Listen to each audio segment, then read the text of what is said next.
Welcome to the Chess Angle. This is not your typical chess podcast. If you're an amateur or club-level player, the Chess Angle is for you. Our content is aimed at busy adults who are serious about the game but have limited study time. Featured guests include both amateur and titled players alike. And now, here's your host, Director of the Long Island Chess Club, Neil Bellon. Welcome, everyone. Thanks for tuning in.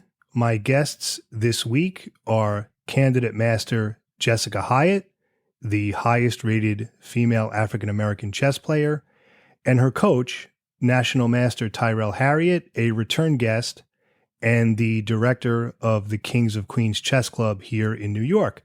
Welcome to you both. Glad to be here. Pleasure to have you. And this is exciting for me as well because this is my first group interview. Usually it's either a solo episode or I just have one guest. So I'm kind of excited that we have more than one guest in kind of a group setting. It's something I definitely want to continue to do. So Jessica, it's a pleasure to meet you. And I wanted to start by discussing some of your recent tournaments and how it's been going. I saw that you played at the Marshall recently and in the World Open. Maybe you could tell us a little bit about that.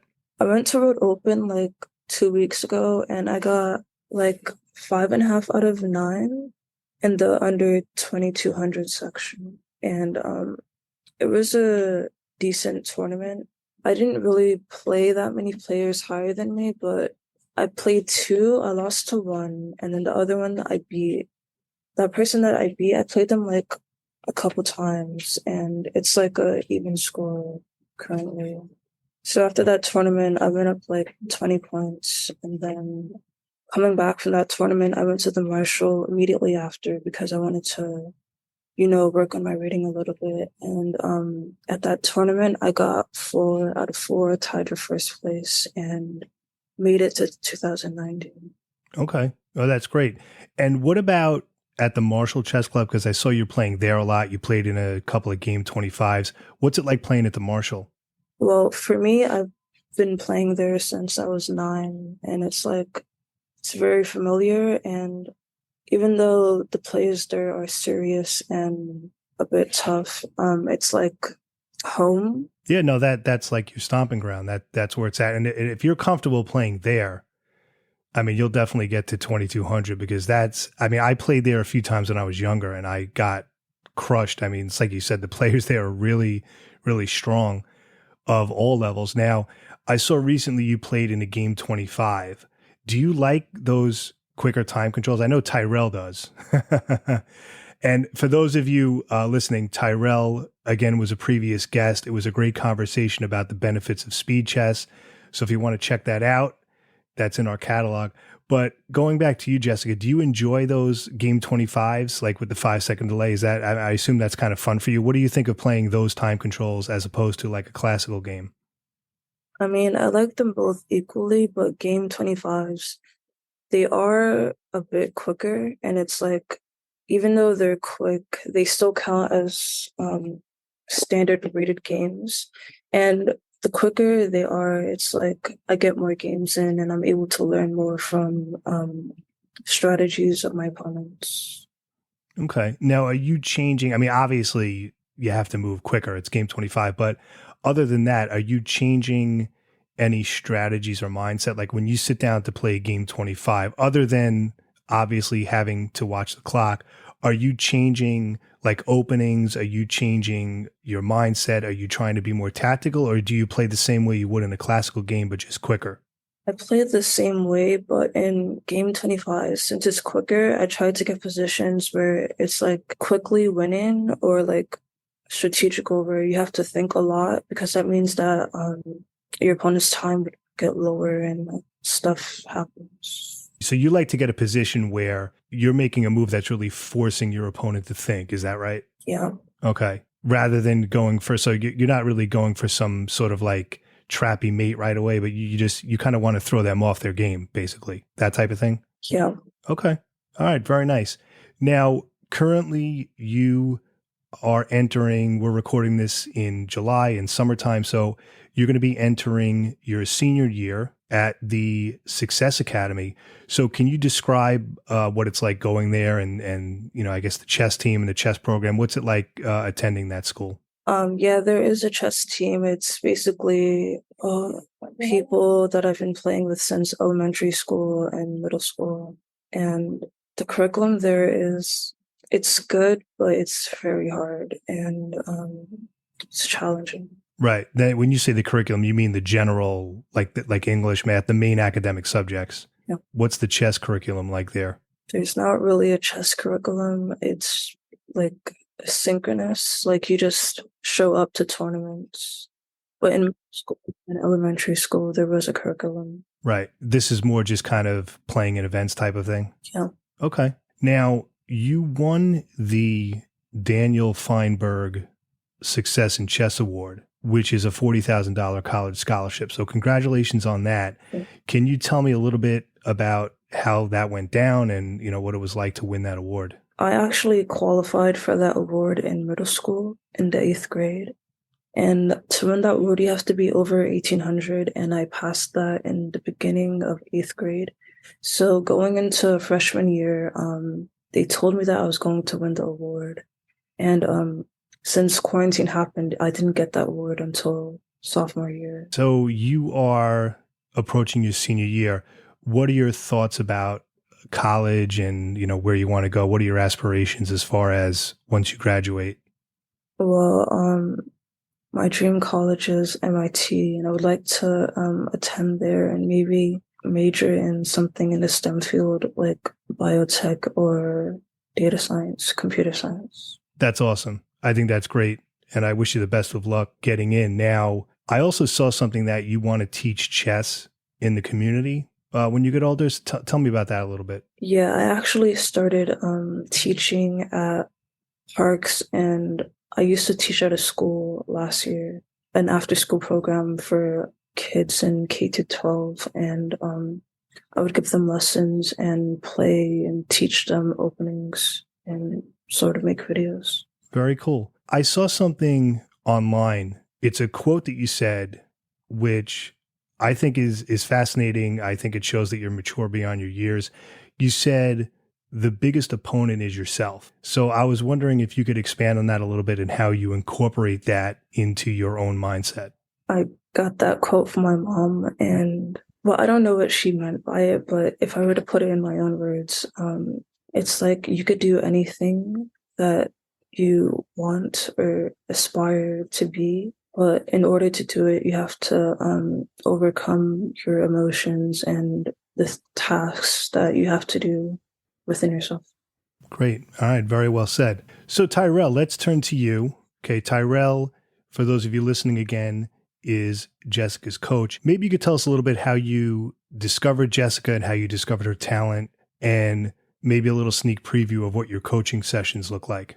I discovered Jessica when she was in the 5th grade. I think that was in 2015, like in August. It was working at Success Academy, and she was rated about 350 at the time. She definitely liked the game. And I do remember a couple times, like Success is a very strict school. They have a lot of rules and a lot of expectations. And I remember one of the expectations that they needed that Jessica wasn't fulfilling was being on time. And they had suggested to me a couple of times, like, hey, she's not making it, so you got to just drop her from the team. And I was just like, I'm not going to let this girl go because I see a lot of talent in her. So I would constantly make excuses like it was coordinated, But yeah, she definitely had a lot of talent, and she was very serious about the game. She put in a lot of her own work.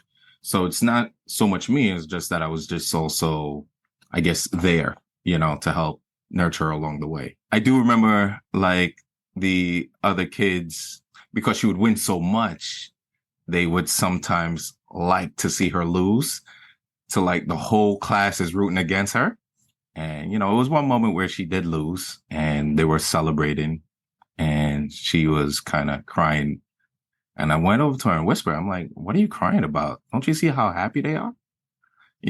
This is how it should be every time you lose. Every time you lose this out, people are supposed to celebrate because you're not going to lose that often, and that made her feel a little bit better. But there was a lot of times, there's so many moments I can remember, but I also think one amazing moment where Jessica, what was it? It was States.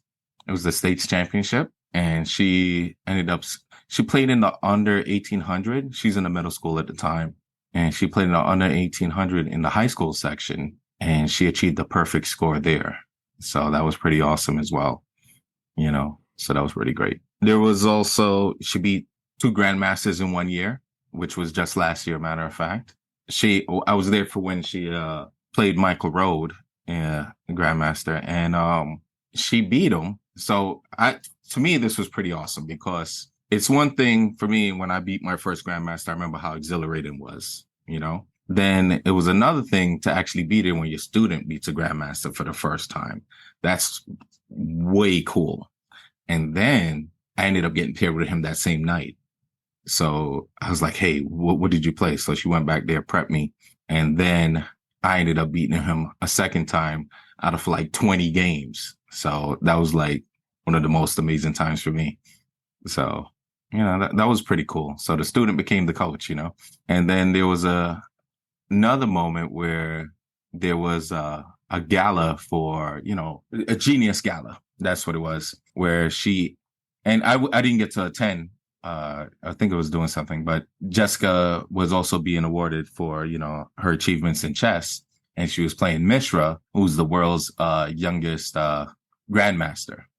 So that was pretty cool. So they had an exhibition match where it was an Armageddon match where it's like 2 to 3 minutes and they were going to play. And yeah, he was the favorite. And this can also be found on the web. I'll send the link. But yeah, she, against all the odds, I mean, it was a good game. And then she was down a little bit, but that resilience, transferred, and she came back and she won that game. That was pretty awesome. So that was pretty cool.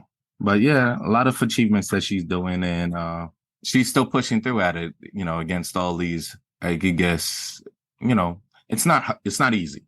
It's a very tough game. People are harder now than they used to be, It's really interesting how the levels in chess, and it just gets harder. But she's still at it, and I admire that. Jessica, I want to ask you about some specifics about these grandmasters you beat, and then Tyrell, I want to come back to you to talk about coaching a little bit. Jessica, let's talk about the Michael Rohde game, Michael Rohde, is it Rohde? It's Rohde, right? You beat him. He's a grandmaster at the Marshall. Can you tell me a little bit about that game? Like what you remember, like what opening it was, like what were you thinking? Anything like specific you could share? I'd love to hear about that. It was like the first round of a Marshall Thursday, and I remember I was a bit late. I was coming from the train, and I was 5 minutes late. I had 20 minutes on my clock. My opponent had 25. And I was rushing up the stairs, and I was white for that game. No, actually I was black for that game. And I remember, I've played him a couple times, so he knows what I play, and he has this specific opening to play against me to get good positions, and he did play that, and I was prepared for it. So we started playing the first 10 moves, and it was normal. He did his tactic or whatever, but the game was equal, and I was able to take advantage of that and push for space, and he didn't know what to do against that since I've played these positions multiple times. And so we got to the end game, and we have about equal time, and I was able to get my pieces active, and he had a open king, so I was able to take advantage of that and win the game. That's great. Now, I'm sure you felt some nerves, but were you able to keep calm, or did you feel like a nervous wreck? Like, what was going on in your head? Well, I was focused on the game, so I was hand over the head, because it was very tense, and we had a crowd around the board because it was one of the last games left. Oh, that's great. I need to borrow some of that discipline and composure because I could use that for my own game. All right, that's fantastic. And then the second grandmaster you beat, I know it was it was more of an exhibition game, but what was that game like, as far as how it opened and what went down? I played the same opening in that game. It was actually pretty normal, but he opened up on the queen side and was able to get 2 pawns. So I was down 2 pawns the game. Even though I was down 2 pawns, I was able to take advantage of the space and the open files.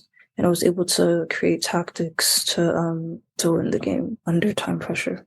Right. So it seems like you have a good ability to kind of hone in on what your advantage are. Even though you're down a few pawns, you're able to find that lane to go down where you do have an advantage and, go on to win. Because most people, if they're down 2 pawns, they would become despondent and would kind of blunder the game away. But you just, you kept a cool head and you persevered and you won the game. That's great stuff. Okay. Congratulations. Well, I think you getting to 2,200 is imminent if you're beating grandmasters already. So, Tyrell, I was hoping you could give us a little bit of a preview. I'm not asking you to reveal any top secret information, but when you coach Jessica, maybe just a little insight on what that looks like, the type of things that you work on. Oh, okay. Jessica, you could chime in anytime where you felt some things that were useful. A lot of the times it was about mental toughness, about not giving up, about staying resilient, doing it because you love it, it doesn't matter what you do to study chess as long as you're doing something that you like. So very early on, I realized that she liked bullet chess, even though I would tell her, hey, practice with the increment, competing. That's something big. Like you have to show up for these events. There's no sense in not playing rated chess. I mean, you could practice, but still show up for the rated games. Well, Blitz. She hasn't been playing as much Blitz as she used to. Even though she enjoys it, I can't get her out the house to play casual Blitz anymore. And right now, I feel like she's under a lot of, I guess, focus on like, hey, it's just the rated games. But I'm like, if you forget and you only do the rated games, it's going to be harder to achieve it. You got to enjoy the journey, not the destination. Yeah, just constantly keep at it and remembering that you enjoy the game. I think that's the biggest things. You got to remember you enjoy it because you can catch some losses out there that will really deter you. And you got to remember that it's the competition that you like. Even if I talk about myself, being a master, you don't lose that often when you play regular people. But when you go to these big competitions, they really ego check you. You're like, wow, I played 9 games. I only won 3. But wow, the competition was stiff because masters play with masters. That's what happens. So as you get higher and higher up, you lose less, but you learn a lot more from these games. And you got to remember, even though these brutal beatings make you want to quit, you got to remember, hey, this is the only time I get to play these quality people. Now, I want to follow up on one thing, Tyrell. You said, like, when you coach, you discuss like mental toughness and things like that. Now, is that something do you just discuss that verbally, or are you doing exercises on the chessboard that address mental toughness? I wasn't sure if you meant it. I'm just curious because, I agree with you. That's such a big part of the game. So how do you address that with Jessica or any of your students? All right. So I would sometimes observe them as they're playing. It'll be positions where they want to give up or resign. Right. So there'll be times where I would demonstrate to them, hey, I will take your position, or I'll take their position and then win, just show that like there's still life in the position. Or I would start off spotting pieces and then I would make them spot pieces against low rated players where they're spotting knights, bishops, rooks, 2-3 pieces down a queen, like play the game. It doesn't matter. Okay. So now you got to play harder. That's it. You got to play harder, even though you're down the material. And so they learn about dealing with the disadvantages and just being in there and like staying in it. And I think that really helped change their mindset on the game a lot. So that was definitely something. And Jessica, please chime in if you remember anything that, that stood out to you. Yeah, let's go to you, Jessica. So tell me a little bit about, from your perspective, what it's like studying with Tyrell. He used to show us a lot of his games and would have us play like him from certain positions, and he would try and have us win certain endgames, which really helped in my development of endgames, I guess. And he would have us play against each other and try and guess his move, which really helped in like figuring out which move is good or bad. What I find fascinating, Tyrell, about your teaching style is you're not just sort of saying, okay, let's look at this game in isolation, or let's study this classical game. It's how can we emulate tournament conditions and the toughness. Is that correct? Because that's what I'm hearing. I think that's a problem with chess teaching and chess study in general, is that what people study or what coaches teach, it doesn't really emulate tournament conditions where you're trying to do exactly that. I mean, would that be a correct characterization of your style? Yes, definitely. So as she says some of that, now it brings me back to when we used to work together more often. I used to compete a lot, and so I would share these stories of these battles, me going to the marshal, hey, I beat this high-rated player, or I beat this grandmaster. So they get all into the game, and I get into showing them the exciting game. So all these games, even blitz games also, where anytime I had good players, kind of like way Chessable has it now, Lee Chess has this feature where you could have the games there and then they could guess the moves.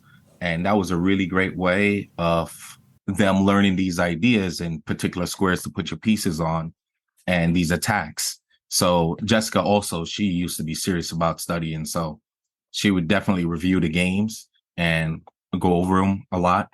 So that was really big for her. So yeah, it before Chessable kind of came out, Lee Chess had this feature, and I thought it was really great.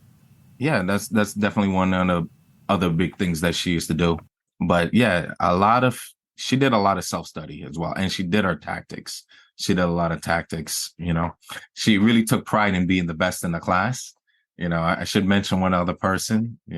I'm gonna shout him out because I also feel that he was instrumental in keeping her into chess, because it was two girls at the time, and it was Gia Jean Baptiste, and it was Jessica. So Gio used to be the lead in the class. And then I remember when Jessica finally took first place, and then she was winning all the games.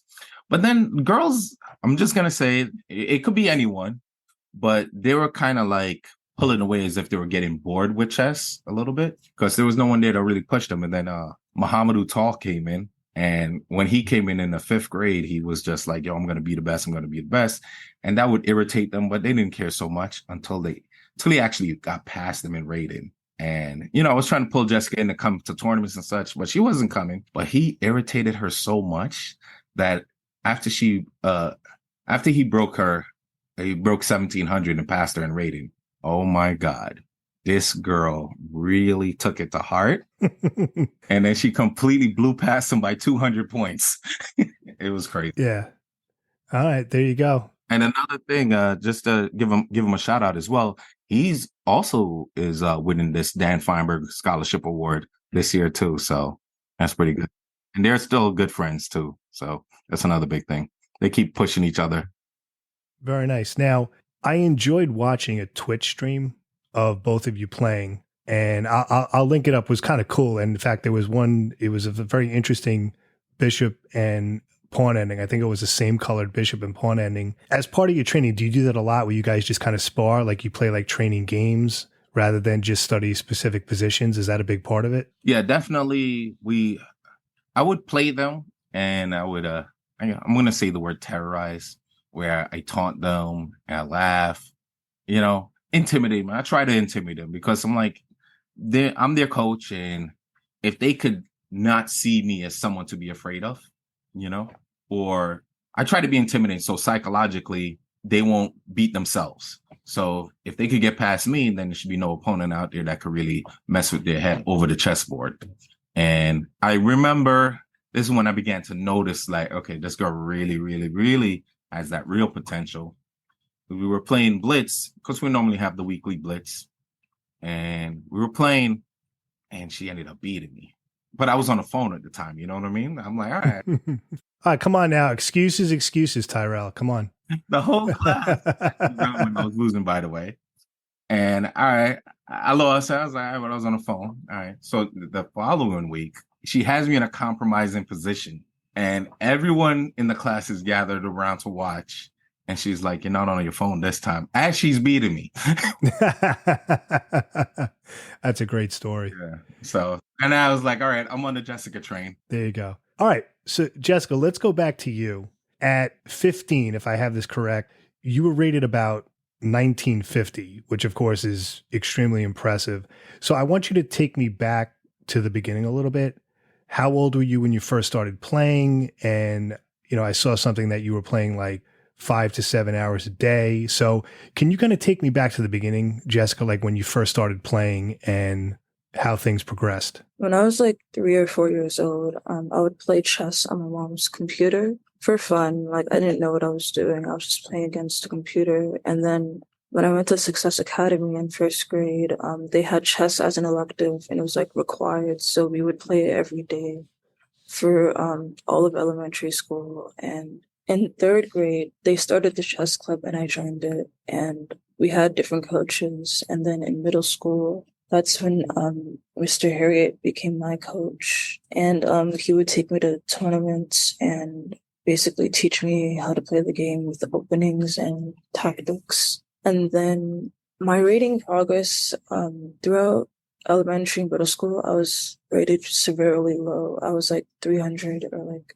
800. During middle school, that's when I started getting serious and I started going to tournaments and playing online. And I was able to bring my rating up to like 1900. And then that was like 8th grade. I went to the state scholastics and I got 6 out of 6 in the under 1800 high school section. And I was able to qualify for Rohde youth and for being in 1900 at age 13. And then in high school, that's when quarantine started and I was able to bring my rating up a little bit by like 100 or 200 points. I was able to break 2100 at age 15. And now I'm still 2100, but I'm still working on becoming master. Going back to your younger years, well, I mean, you're going to be a senior in high school, but younger relative to where you are now, like middle school, was it mostly playing and studying? Was it both? Like, what would you say what was the percentage of like playing to studying as you kind of shot up to 1900? Well, there were like tournaments every week that I would go to, and I would study after each game of the tournament. So it was a mixture of both. When you said you would study after each game of the tournament, would that be going over the games or was it like additional material as well? Going over the games and coming up with new stuff to get better, I guess. Right. So you would kind of dissect. In other words, it wasn't just like, let me kind of go over the moves. It was, you would really get intense in terms of like, what could I have done? What's an alternate plan? Like is that correct? Mm-hmm. And I want to talk about your quest to become a national master. Okay. To get to 2200. You're almost there. You're about 100 points shy. So I have a number of questions I want to ask you. The first one is kind of a general question. Is it the type of thing right now where you're like itching to get it? Like, oh, it's like, oh, geez, I just want to get there. Or are you thinking it'll happen when it happens? You know, I'll get there organically. I'm not going to rush. Like, what's your thought process there? Well, I'm not really in a rush. I just play tournaments whenever I can and study when I get the chance. Okay. I think you're probably better off doing that because if you start putting so in other words, you're not on any kind of timeline, like in 6 months, I want to be 2150, nothing like that. Probably better off. Now, I know you're working with Tyrell, but what is your sort of study plan look like now, just in a general sense? Like, is it mostly tactics? Is it studying your games, a little bit of everything? Is there anything specific that you do personally that you feel really helps you the most? Well, I play chess for fun, so I would just do tactics, maybe blitz. But if it's before a tournament, I would go over my openings and do a lot of analysis before. Right. So when you say analysis, like openings analysis, or just of other games, of your games, or just a little bit of kind of a potpourri, a little bit of everything? A little bit of everything. Okay. And what do you feel is your biggest obstacle to get to master? Like, is there one thing or maybe more than one thing that you think is going to be, the biggest thing to overcome? Well, I think it's the availability of tournaments and being able to travel and stuff like that. Right. And it's tough with, I guess with school and everything. And okay. So you're playing, we touched upon this earlier. You're playing mostly, like, as far as in New York, it's mostly at the Marshall. Is that correct? Because like you said, that's kind of like home for you. So, all right. So next question, I'm asking this partly in jest. I'm being like half serious when I ask this. When you get to master, like, let's say you get 2200, are you going to, some people like they stop playing because I got 2200, I don't want to ruin it. So are you going to be I call them ratings preservers, or are you going to keep going?